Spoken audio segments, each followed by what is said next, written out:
On va parler de votre sommeil, puisque le sommeil a diminué en fait d'année en année. C'est le docteur Méan qui explique ça. Bonsoir Dominique Méan. Vous publiez un livre, devenez acteur de votre sommeil. Le manque de sommeil, c'est vraiment le mal du siècle? Ah oui, je trouve que vraiment c'est une chose qui caractérise notre époque.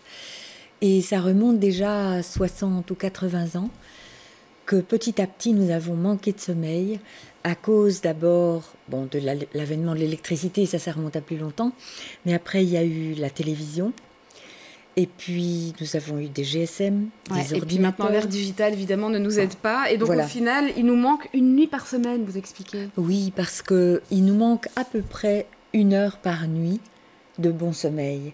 Et donc 1 heure par nuit, ça fait 7 heures par semaine, ça fait presque ce dont la majorité d'entre nous avons besoin, c'est-à-dire 8 heures de sommeil par nuit. Donc au total, au bout de la semaine, on a dormi une nuit trop peu déjà. Vous dites 30 à 40% des gens, donc des Belges, d'entre nous, dorment mal, c'est-à-dire c'est des problèmes des troubles de l'endormissement, des réveils nocturnes, du sommeil, un sommeil trop court, c'est tout ça? Et des réveils précoces, exactement. 30 à 40%, effectivement, c'est 39% des femmes et 29% des hommes. Donc nous, les femmes, nous sommes malheureusement plus sujettes aux insomnies encore que les hommes. Mais c'est quelque chose qui s'aggrave avec le temps qui passe, avec les années. Et au-delà de 75 ans, là, c'est 44% d'entre nous qui manquent de sommeil. Et pourquoi est-ce que ces chiffres sont tellement impressionnants? Comment est-ce qu'on en arrive à 40% des gens qui dorment mal? D'abord, il est normal que, avec les années qui passent, le sommeil se déstructure un petit peu. C'est pas normal de dormir moins, contrairement à ce qu'on croit souvent. Oui, c'est une de ces sagesses populaires qu'on entend souvent. Plus on devient vieux, moins on a besoin de dormir, ou moins on dort. Pas exact. Moins on dort, peut-être, parce que le sommeil on en a tout autant besoin. À se déstructurer, mais on en a tout autant besoin.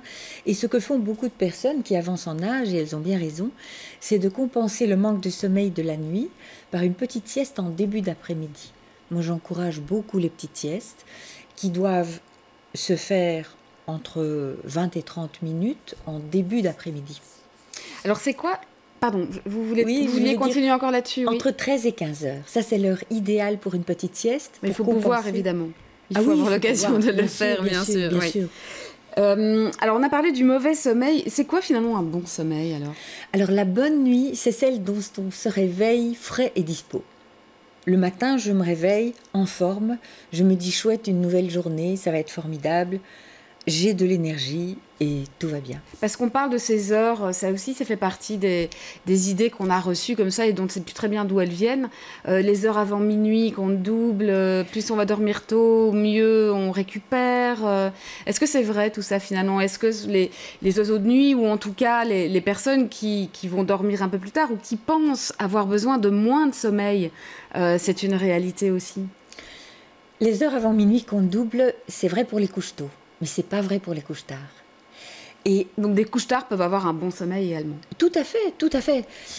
Si pour Monsieur X, les heures de sommeil idéales, c'est entre 1h du matin et 9h du matin, c'est parfait. Il va avoir tout ce qu'il lui faut comme heure de sommeil et d'un bon sommeil. Et les nuits courtes?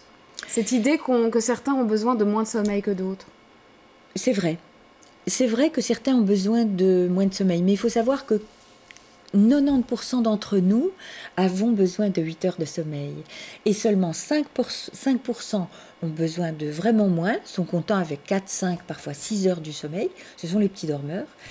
Et que par contre, les gros dormeurs ont besoin de plus de 8 heures de sommeil, parfois 9, 10, 11 heures. Et ça, c'est génétique. Il ne faut pas vouloir changer ça. Donc, il ne faut pas essayer de changer son rythme de sommeil, c'est comme ça. Une fois qu'on l'a acquis, c'est acquis. Ni le nombre d'heures de sommeil dont nous avons besoin, ni les heures auxquelles nous avons besoin de dormir. C'est ça qu'on appelle le chronotype, et c'est à nous d'observer quel est le créneau horaire qui nous convient. Quels sont les conseils que vous donnez aux patients qui viennent vous voir et qui ont des problèmes de sommeil, qui par exemple se réveillent la nuit et ne peuvent plus se rendormir? Donc les insomniaques chroniques, oui. Est-ce qu'il y a moyen de s'en sortir sans passer par les médicaments? Oui, je crois vraiment ça. Les médicaments, ça doit être la toute dernière extrémité et c'est vraiment, si possible, à éviter. Quand nous nous réveillons la nuit, si nous nous réveillons par exemple entre 3 et 5, ce qui est une heure de réveil fréquente pour beaucoup de personnes, ce qui est à faire, c'est d'abord essayer gentiment de se rendormir en restant calme, en comptant les moutons, en pensant à des choses agréables, avec des techniques de yoga ou de relaxation qui consistent par exemple... Ouais, il nous reste plus beaucoup de temps, je vous dis ça pour... Oui, d'accord.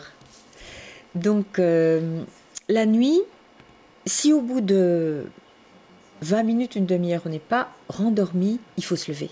Pas de doute. Donc il faut se lever, faire une activité voilà. et puis attendre, pas passionnante. Voilà, et puis attendre d'être fatigué pour se recoucher. Mais il y a des insomniaques chroniques qui, eux, consultent depuis des années et des années, ne trouvent pas de solution à leurs problèmes de sommeil.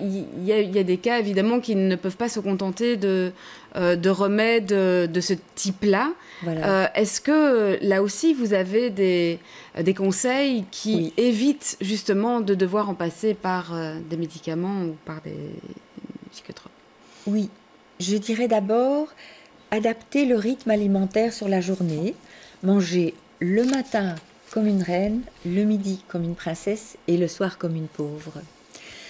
Ensuite, les protéines, beaucoup le matin, moyen le midi et peu ou pas le soir. Donc par l'alimentation, on peut agir sur son sommeil? Absolument, absolument. De plus en plus de glucides, donc de sucre lent, et de moins en moins de protéines. Donc quand vous dites il nous reste très peu de temps malheureusement, devenez acteur de votre sommeil, c'est vraiment quelque chose qui concerne absolument tout le monde. On peut devenir acteur de son sommeil, même quand on a l'impression parfois que ça nous échappe complètement. Absolument. Le sport le matin, la relaxation le soir, les activités calmantes. Pas de squash à 8h du soir. Mauvaise idée. Et donc votre livre, je renvoie vers votre livre Devenez acteur de votre sommeil, qui regorge de conseils, notamment ceux que vous venez de nous livrer là maintenant, mais il y en a plein d'autres. Et effectivement, l'alimentation et les activités relaxantes sont une de ces pistes que vous nous donnez. Oui, mais rapidement pour terminer. Il y a aussi des plantes et la mélatonine. Autant je déconseille les médicaments qu'on dit somnifères, les benzodiazépines surtout, autant je conseille la mélatonine. Ça, c'est l'hormone du sommeil. Elle existe sous forme retard, sous prescription, et ça, c'est très bien toléré et très utile, et anticancéreux en plus. Très bien, merci Dominique Méan pour tous ces conseils, et je renvoie donc vers votre livre Devenez acteur de votre sommeil qui est paru chez Genèse Éditions.